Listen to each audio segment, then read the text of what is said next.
What's up, BookTube? This is Sandy Golston back here, starting to do some year-in review videos. And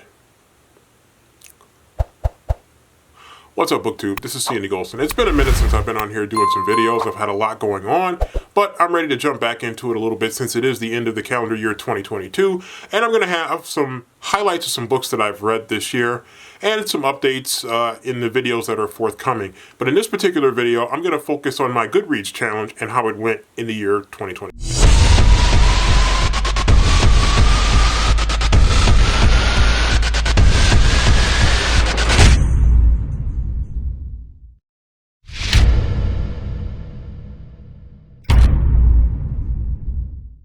Okay, so you know how it goes with your Goodreads challenge. Those of you who still do Goodreads, you come in and you're optimistic at the beginning of the calendar year. You're excited. You set these goals, or you set this goal that you have for yourself, right? Then, as you set the goal, you start to maybe come to some realities about where your goals are going to take you and where your ambition was at the beginning of the calendar year versus where it is as the end of the calendar year comes forward. And, you know, that reality starts to set in a little bit. So that's kind of where I am right now. I am probably not going to beat or meet my Goodreads goal of the year. Now, my Goodreads goal is probably lower than a lot of people, higher than some other people.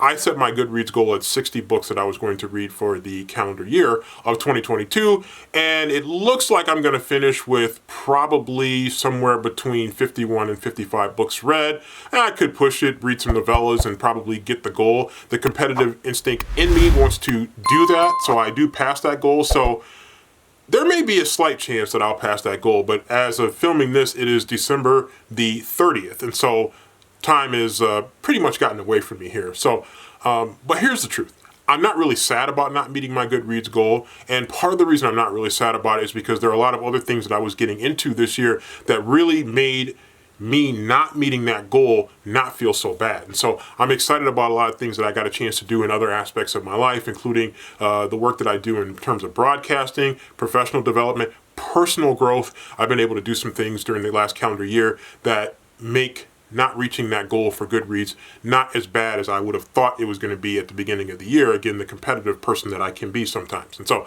I am not ashamed of that. Plus, as you'll see in a subsequent video, I have read some pretty good books. Maybe not the best reading year that I've ever had in terms of the books that I was really super excited about, but I did have some really fun reads. And for a lot of people, for a lot of you out there, reading is like it's kind of like taking a class, like a critical class, where you're really analyzing a book really deeply. And sometimes I do that, and you're nitpicking things here and there, and things that you don't like, things that you do like, and you're separating your 5-star reads from your 4-star reads, 4 from 3, 3 from 2, 2 from 1.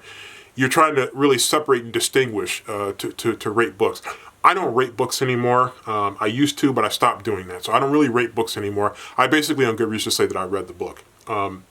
But all that said, I read books for entertainment. I read books because I want to have fun. I want to read a story that I enjoy, and I want to get something out of it that's not necessarily a deep learning or deep thinking experience. If that happens, then so be it. That's happened in books I've read in the past. I did a review, I think last year, about Razor Blade Tears, and that was a deep book that really affects you in a certain way. Now, I will say, in a subsequent video that I will do about my top 10 books of the year, you will see some books that did have that kind of a reaction for me that were very powerful reads, but not so much in this book, or this review, I should say, this video. I'll save that for another time.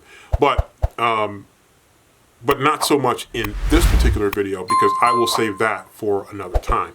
But I'm here to say basically in the end that even if you set a goal for yourself in terms of the number of books that you're going to read and you don't reach that goal, really try to think of it more so as hopefully a quality over quantity thing, and enjoyment thing for you. Did you enjoy the books that you did read? If you did that, then you're going to come out a winner, whether you reach your goal for read books in a calendar year or not.